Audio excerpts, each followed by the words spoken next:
Thank you for joining our earnings presentation. I am Hashimoto, the CFO of Sansan Inc. Today, I will present our Q2 and H1 results for the fiscal year ending May 31st, 2026, FY 2025, and our full year forecasts. CEO Terada will discuss our growth strategies later. This is about the H1 fiscal year 2025 results. I will explain three highlights for H1 fiscal year 2025. First, net sales increased by 26.5% year-over-year, maintaining robust growth. Consolidated ARR reached 45.9 billion yen as of the end of November 2025. Second, adjusted operating profit increased substantially, marking a record high for the first half despite ongoing investments. Third, we continued high sales growth in Bill 1, the accounting AX solution. Quarterly net increase in MRR has continually grown since bottoming out in Q3 of the previous fiscal year, and new order value over the 3 months of Q2 reached an all-time high on a quarterly basis since the service launch.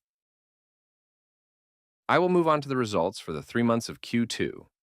Net sales grew steadily, up 25.1% year-over-year. Gross profit margin improved by 2.0 percentage points year-over-year, primarily due to enhanced operational efficiency in digitizing Bill 1 data. Adjusted operating profit substantially increased by 294.0% year-over-year, driven by sales expansion, improved gross profit margin, and a decrease in the SG&A ratio.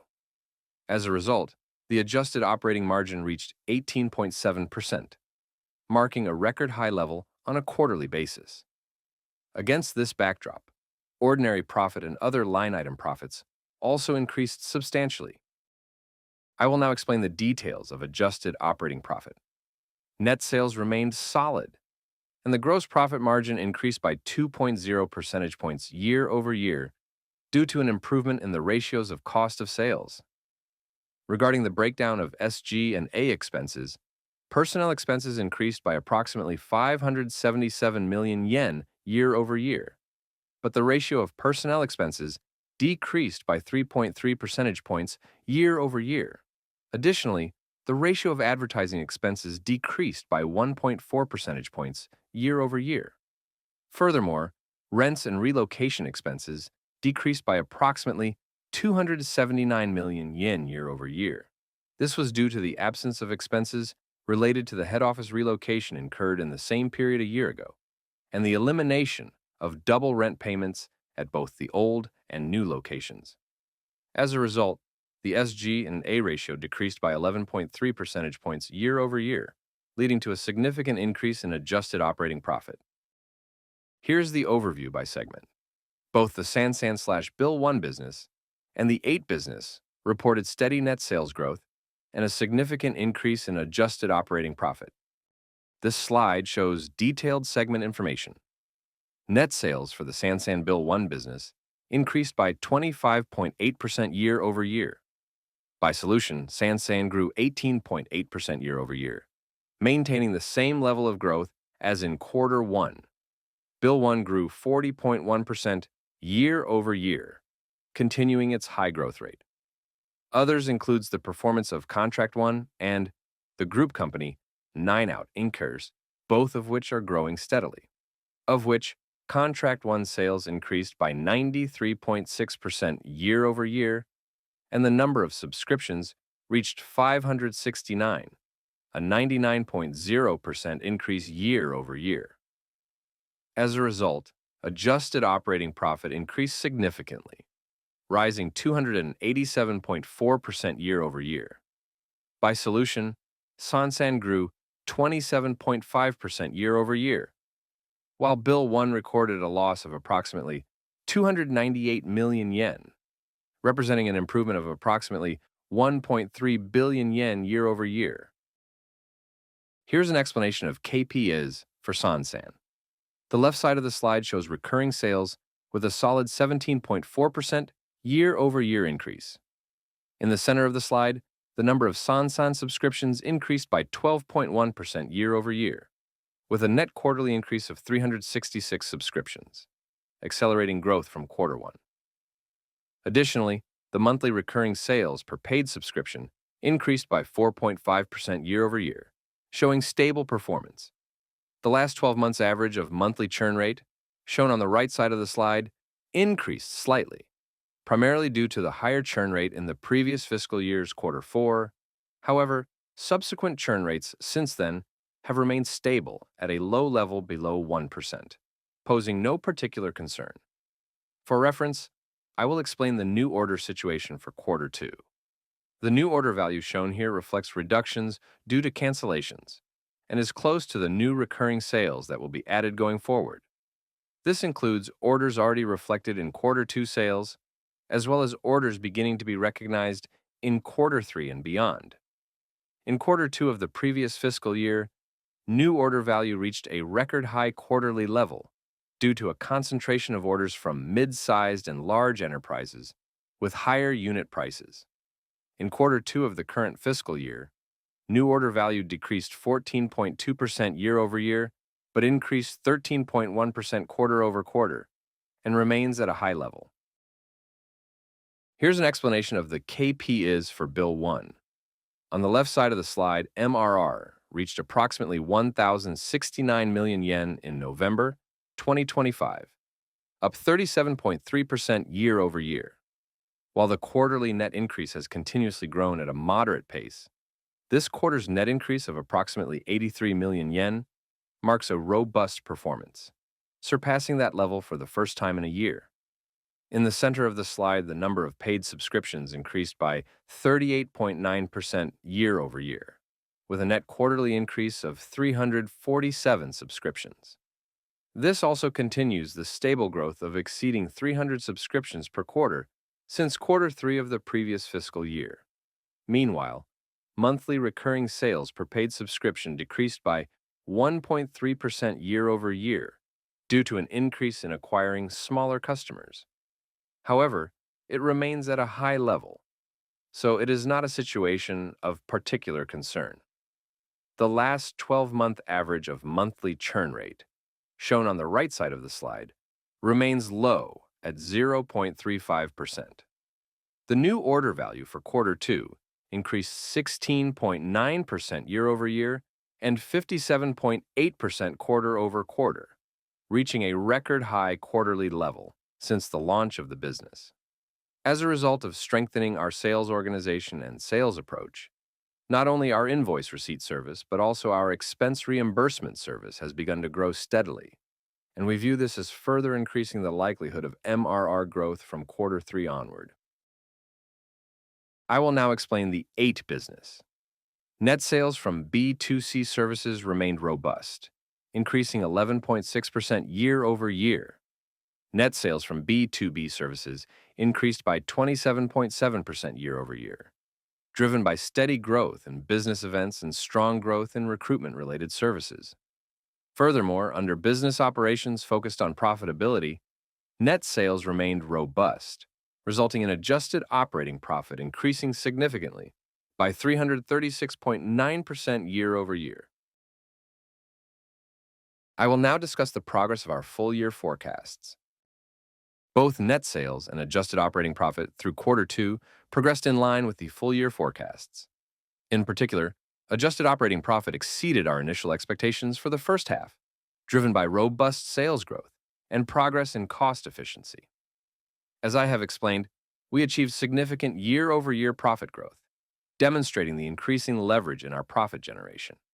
We also view this as further solidifying the path toward enhanced profitability outlined in our medium-term financial policy. Meanwhile, from a plan versus actual perspective, the first half results also reflect the impact of certain expenses originally planned for the first half being deferred to the second half. As a result, there has been a change in the profit recognition mix between the first and second halves that we previously communicated. Looking at the full year, our policy remains unchanged. We will continue making the necessary investments to achieve further sales and profit growth in the next fiscal year and beyond. In addition, a portion of the costs not incurred in the first half is expected to be incurred in the second half. Accordingly, there is no change to the full-year earnings forecast at this time. As for our midterm financial policy, performance remains on track, and the figures remain unchanged at this time. That concludes my explanation. Next, Tarada will discuss our growth strategy. I'm Tarada, the CEO. I'll explain our strengths in the generative AI era and our growth strategy. With the rapid adoption of generative AI, we are hearing more skepticism, such as SaaS is dead, and will all SaaS be replaced by AI? At the same time, in actual corporate settings, there are also increasing voices that, despite adopting generative AI, companies are not achieving the results they had expected. Why is that? The reason is very clear. In business, generative AI can only demonstrate its full potential when there is data that is properly structured and normalized and made available for use in close connection with a company's activities. It is the combination of such data and generative AI that unlocks its true power. Generative AI can easily reference and synthesize publicly available information on the internet. However, it cannot independently obtain and reference the unique primary information held by a company. For example, information such as who is the counterparty in a sales discussion? What types of invoices have been received for which transactions? And what was agreed in the contract constitutes primary information derived from actual business activities. While generative AI can process and analyze such information, it cannot enter corporate workplaces and obtain it directly. Therefore, in the era of generative AI, we believe that whether a company has a structure that enables the continuous acquisition of primary information will be one of the key criteria that differentiates SaaS competitiveness. From here, I would like to focus on the key reasons why we believe our services will not be replaced by generative AI, but will instead benefit from it as a tailwind for growth. First, let me explain why our services are able to acquire primary information. Fundamentally, from the user's perspective, our services are not simply tools for entering data or creating data for generative AI to use. Rather, they are designed to solve specific practical challenges that arise in companies' day-to-day operations, such as sales, accounting, and legal functions. For example, our services are used to manage customer information for sales activities, to process invoices accurately and efficiently, and to understand contract terms in order to control risk. In this way, they are embedded in daily business operations to improve operational efficiency. As a result, the information users provide to our services constitutes primary information located at the entry point of business processes. With Sansan, this includes information such as who met with whom, which represents the starting point of sales activities and the initial point of contact between a company and its customers, information that underpins the operation of CRM and SFA systems. Bill 1 captures transaction-related information such as amounts and payment terms stated on invoices and receipts, which forms the foundation for all subsequent accounting processes. Contract 1 manages information contained in contracts, which is directly tied to corporate decision-making, and the terms agreed upon have long-term implications for future transactions. This information is unique to each individual company and cannot be obtained by generative AI from publicly available sources. It is, by definition, primary information, because the act of providing primary information through our solutions is deeply embedded in customers' operational workflows. Our solutions are inherently structured to acquire primary information continuously and inevitably. Next, I would like to explain why digitizing primary information itself is difficult using generative AI alone, and to clarify the respective roles of primary information digitization and AI. The majority of the primary information we handle is non-standardized and analog in nature. For example, business cards vary in layout by company and individual, invoices differ in format from one company to another, and contracts are written in free-form text with no fixed structure, including the terms agreed upon. In this way, primary information is inherently unstructured and lacks standardized formats. Generative AI generally excels at inferring patterns from the large volumes of data and text it has learned from and generating optimal responses based on those patterns. At the same time, however, it has a tendency to fill in blanks or missing elements. As a result, when generative AI alone is used for digitization, the generation of incorrect information, so-called hallucinations, is difficult to avoid. Mistakes such as misidentifying field names, numerical errors, or supplementing information that does not exist can be critical in the domains of sales, accounting, and legal operations. In these areas, what is required is not inference, but the digitization of facts themselves. To achieve this level of accuracy, what is needed is A. I trained on primary information created under strict rules, namely, machine learning models that predate generative AI, as well as rule-based logic for deterministic judgment. By leveraging these technologies, patterns can be learned from large volumes of data, and acquired primary information can be structured and normalized. That said, as we have previously explained, it is not possible to achieve near 100% accuracy in digitization without final quality assurance performed by humans. For this reason, an operational model that combines machine learning-based AI with human input is essential. With these premises in mind, I would like to revisit and explain our technology for digitizing analog information. Over many years, we have continuously refined three core elements: AI that evolves through machine learning, standardized digitization rules that support it, and a framework for final quality control performed by humans. Through this process, we have developed pre-generative AI machine learning technologies, such as image processing and natural language processing, as well as proprietary OCR, specialized in reading business cards. These capabilities constitute our competitive advantage, one that remains firmly intact even in today's era of widespread generative AI adoption. Even if, in the future, generative AI becomes more effective in certain aspects of digitization, for example, as hallucination issues are mitigated, we believe that companies with a proven track record in delivering highly accurate digitization and rigorous quality control will be best positioned to implement and operate such technologies.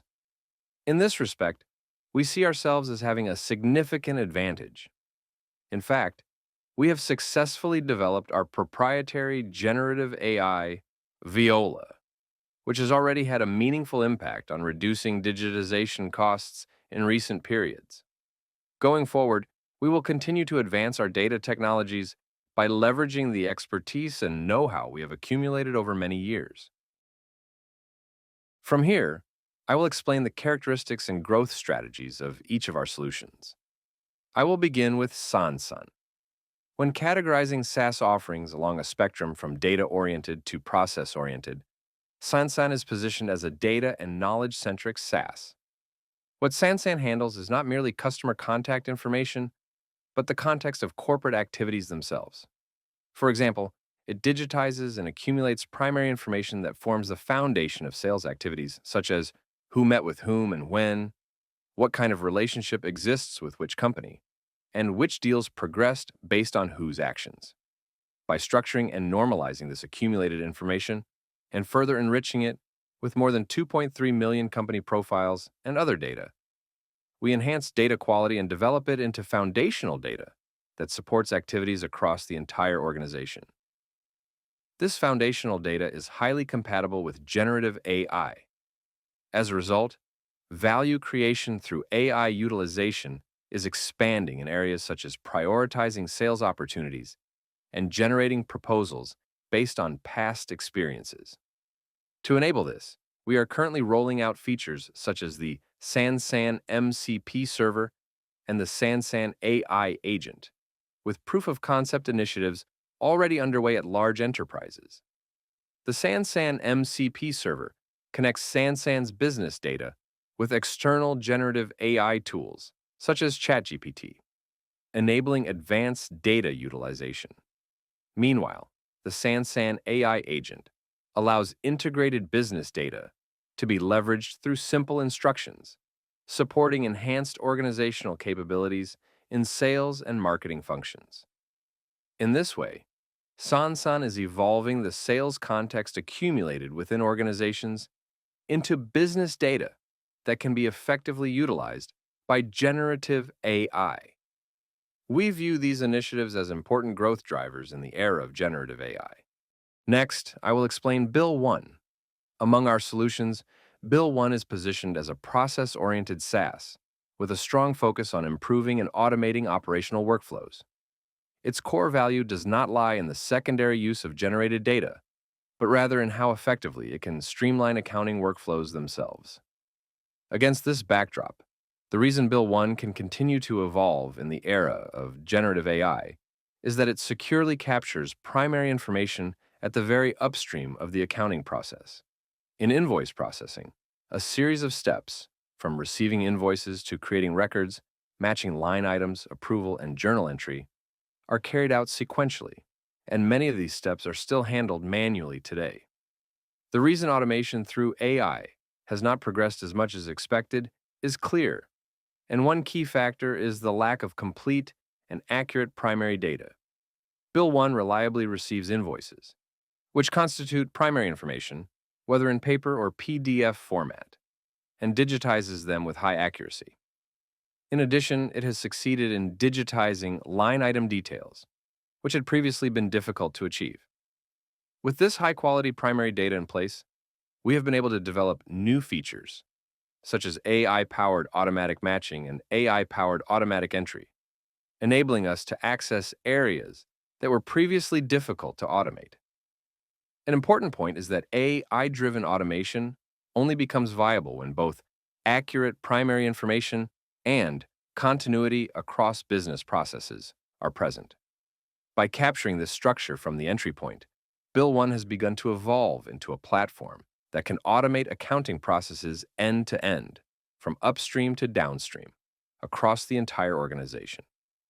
By combining advanced digitization centered on rule-based logic with machine learning-based AI technologies, such as image recognition and natural language processing, and further integrating generative AI, Bill 1 is automating accounting workflows.